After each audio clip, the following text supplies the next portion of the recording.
अस्सलाम वालेकुम लिसनर्स, कैसे हैं आप सब लोग। उम्मीद करता हूं आप सब खैरियत से होंगे।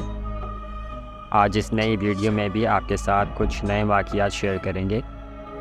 लेकिन वाक़ियात का आगाज़ करने से पहले मेरी आप सब से गुजारिश है कि मेरे चैनल को सब्सक्राइब करें और अपने फ्रेंड्स एंड रिलेटिव्स के साथ भी ज़रूर शेयर करें।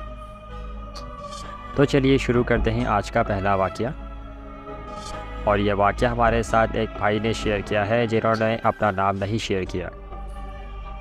वो कहते हैं कि आज जो वाक़या मैंने आपके साथ शेयर किया है वो मेरे भाई के साथ पेश आया था।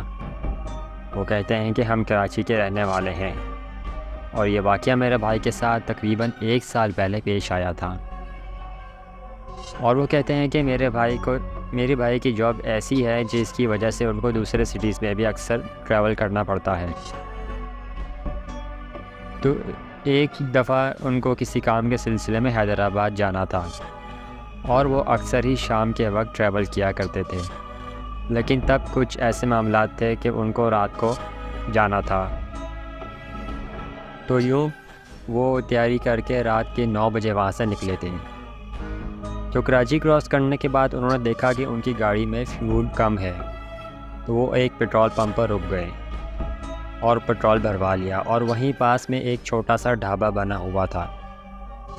तो वहाँ रुककर वो चाय पीने के लिए बैठ गए और उस वक्त रात के उनको 10 बज रहे थे। जब मेरे भाई जाने के लिए तैयार हुए और गाड़ी स्टार्ट की तो उनकी विंडो पर दस्तक हुई। तो वो क्या देखते हैं कि एक बहुत ही बुज़ुर्ग आदमी उनकी गाड़ी के पास खड़े थे। तो मेरे भाई ने विंडो ग्लास नीचे करके उनसे पूछा कि आपको क्या काम है। तो वो कहने लगे कि मुझे भी थोड़ा आगे छोड़ दो, मैं ज़्यादा देर चल नहीं सकता।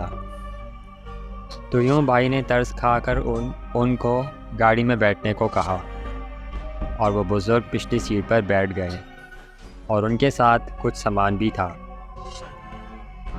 जो कि उन बुज़ुर्ग ने मेरे भाई को गाड़ी में रखने को कहा क्योंकि वो ख़ुद नहीं उठा सकते थे।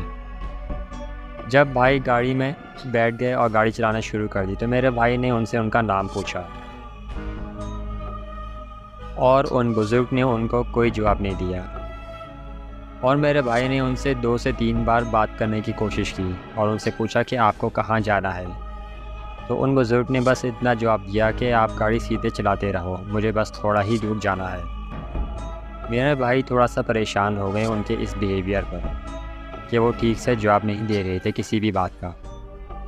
तो फिर मेरे भाई ने भी उनसे कोई बात नहीं की और काफ़ी सफ़र करने के बाद जाते जाते एक सुनसान रास्ता शुरू हो गया जहाँ कोई आबादी साथ नहीं लगती थी। आसपास सिर्फ झाड़ियाँ और दरख्त ही थे। यूँ अचानक मेरे भाई की गाड़ी चलते चलते बंद हो गई। तो उन्होंने रुककर देखा तो इंजन काफ़ी गर्म था। तो उन्होंने पानी चेक करने के लिए गाड़ी का बोनट ओपन किया और पानी डालने लग गए। मुश्किल से उनको 1 या 2 मिनट ही लगे होंगे। तो पानी डालने के बाद उन्होंने बोनट बंद किया तो वो क्या देखते हैं, जो गाड़ी में बुज़ुर्ग बैठे थे अब वो नहीं थे। पहले भाई ये समझे कि शायद वो भी उतरे होंगे वैसे ही, पर चारों तरफ देखने के बाद वो बुज़ुर्ग कहीं नज़र नहीं आए। मेरे भाई काफ़ी हैरान और परेशान हो गए कि ये क्या माजरा है, क्योंकि ना वो बुज़ुर्ग थे ना उनका सामान। भाई काफ़ी परेशान हो गए और सोचने लग गए कि वो बुज़ुर्ग जो ख़ुद बहुत मुश्किल से चल रहे थे, अचानक इतनी जल्दी वो भी सामान के साथ कहाँ चले गए। ना जाते हुए कहीं दिखाई दे रहे थे। उन्होंने थोड़ा आगे जाकर भी देखा कि शायद कहीं नज़र आ जाएं, पर वो कहीं नहीं नज़र आए। फिर मेरे भाई ने भी अपना सफ़र शुरू कर दिया और वो सारे रास्ते सोचते हुए आए कि वो इंसान थे या कोई और मखलूक जो इतनी जल्दी गायब हो गई। पर अल्लाह का शुक्र है कि उन्होंने भाई को कोई नुकसान नहीं पहुंचाया। यह वाक़या मेरे भाई ने वापस आकर हम सबको बताया था और हम सब भी हैरान हो गए थे कि ये कैसा वाक़या पेश आया है कि वो बुज़ुर्ग थे या कोई और मखलूक थी। ये था वो वाक़या जो मैंने आप सबके साथ शेयर करना था। बहुत शुक्रिया आपका हमारे साथ वाक़या शेयर करने के लिए। अल्लाह आपको और आपके घर वालों को ढेरों खुशियाँ अता करे। तो बढ़ते हैं दूसरे वाक़ये की जानिब। ये वाक़या हमारे साथ शेयर कर रहे हैं वजाहत जड़ांवाला से। वो कहते हैं कि यह वाक़या जो मैंने शेयर किया है ये मेरे चाचू के साथ पेश आया था, जो पेशे से एक ट्रक ड्राइवर थे। वजाहत कहते हैं कि ट्रक ड्राइवर की जॉब जो करते हैं वो तो जानते ही होंगे कि उनको कितनी दूर दराज सफ़र करना पड़ता है और कैसे कैसे रास्तों से गुज़रना पड़ता है और पूरी पूरी रात सफ़र करते हैं और कैसे कैसे वीरान रास्तों से गुज़रते हैं। एक बार यूं ही वो सफ़र कर रहे थे और उस वक्त उनको बलूचिस्तान जाना था। तो वो देखते हैं कि दूर उनको एक लाल कपड़ों में औरत चलती हुई दिखाई देती है और वो उनको रोकने का इशारा भी करती है। तो मेरे चाचू ने ट्रक स्लो किया और उससे पूछने लगे कि मोहतरमा आप अकेली यहाँ क्या कर रही हैं इतने वीरान रास्ते में। उस औरत ने अपना आधा फेस छुपाया हुआ था, यानी जैसे अक्सर देहात की औरतें आधा घूंघट निकाले रखती हैं जब भी कोई गैर उनके सामने आ जाए। मेरे चाचू अपने साथ असला भी रखते थे कि अक्सर कोई डाकू वगैरह हमला करते हैं कई तरीक़ों से, तो शायद ये भी उनकी कोई चाल हो और अचानक से इनके बाकी साथी आकर इन पर हमला कर दें, क्योंकि मेरे चाचू बहुत बहादुर थे। मेरे चाचू ने दोबारा उससे पूछा कि आपने क्यों इशारा किया था रोकने के लिए। उस औरत ने एक खौफनाक आवाज़ में कहा कि मैं तुझे छोड़ूंगी नहीं। उसकी आवाज़ सुनकर मेरे चाचू थोड़ा डर गए और फिर अचानक वो औरत मेरे चाचू की तरफ देखती है और हंसने लग जाती है। मेरे चाचू ने भी गौर से उसको देखा तो उसके पैर उल्टे थे और जब उसने अपना पूरा चेहरा दिखाया, यानी चेहरे से कपड़ा हटाया, तो मेरे चाचू की चीखें निकल गई, क्योंकि वो एक चुड़ैल थी।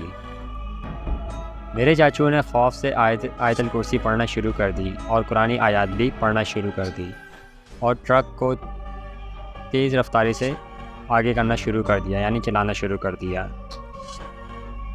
और वो चुड़ैल की हाइट भी लंबी हो गई और मेरे चाचू की विंडो तक उसकी हाइट पहुंच गई थी।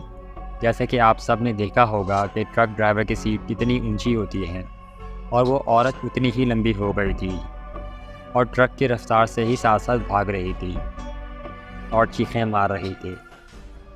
उसकी ज़ुबान भी उसके मुंह से बाहर की तरफ लटक रही थी।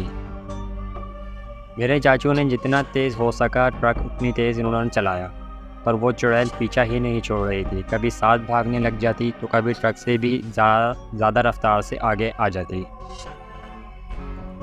मेरे चाचू ने हिम्मत करके 2 से 3 बार फायर भी किए उस पर, फिर वो अचानक गायब हो गई। मेरे चाचू ने कुरान की जितनी आयतें सूरतें उनको आती थी उनकी तिलावत करते रहे। खौफ से उनकी बुरी हालत हो गई थी। वो इतना ज़्यादा खौफज़दा हो गए थे कि कई बार उनसे ड्राइविंग भी ख़राब हो गई थी, जिसकी वजह से हादसा होते होते बचा था। जैसे तैसे करके वो एक पंप पर जाकर रुक गए। वहाँ पर बने होटल के लोगों ने जब देखा कि उनकी हालत बहुत ख़राब है, उनके हवास गुम हुए थे, तो उन्होंने मेरे चाचू को पकड़ के बिठाया और पानी पिलाया और उनसे पूछा कि क्या हुआ है आपको। तो मेरे चाचू ने उनको सारा किस्सा सुनाया कि वो उस वाले रोड से आ रहे थे, तो रास्ते में उस पर एक चुड़ैल ने हमला कर दिया। तो वहाँ के रहने वालों ने बताया कि वो रास्ता जंगल का है, तो ऐसे वाक़ियात का होना बड़ी बात नहीं है। बस शुक्र अदा करो कि अल्लाह ने आपकी जान बख्श दी, कोई जानी नुकसान नहीं हुआ आपको। उसके बाद मेरे चाचू ने सुबह होने का इंतज़ार किया और फिर अगला सफ़र शुरू किया था। अब मेरे चाचू की वफ़ात हो गई है। आप सब भी उनके दर्जात बुलंद के लिए दुआ करें। ये था वो वाक़या जो मेरे चाचू के साथ पेश आया था। बहुत शुक्रिया आपका वजाहत, आपने अपना वाक़या हमारे चैनल पर शेयर किया। अल्लाह आपके चाचू को जन्नत में आला मकाम अता करें, आमीन। तो लिसनर्स, ये थे आज के शॉर्ट से वाक़यात। इंशाल्लाह मिलेंगे नेक्स्ट वीडियो में कुछ नए वाक़यात के साथ। आप सब भी अपने वाक़यात शेयर कर सकते हैं स्क्रीन पर दी गई ईमेल पर, और व्हाट्सएप पर भी सेंड कर सकते हैं, जो कि नीचे डिस्क्रिप्शन बॉक्स में भी मौजूद है। इंशाल्लाह आप सबके वाक़यात भी तमाम लोगों के साथ शेयर किए जाएंगे।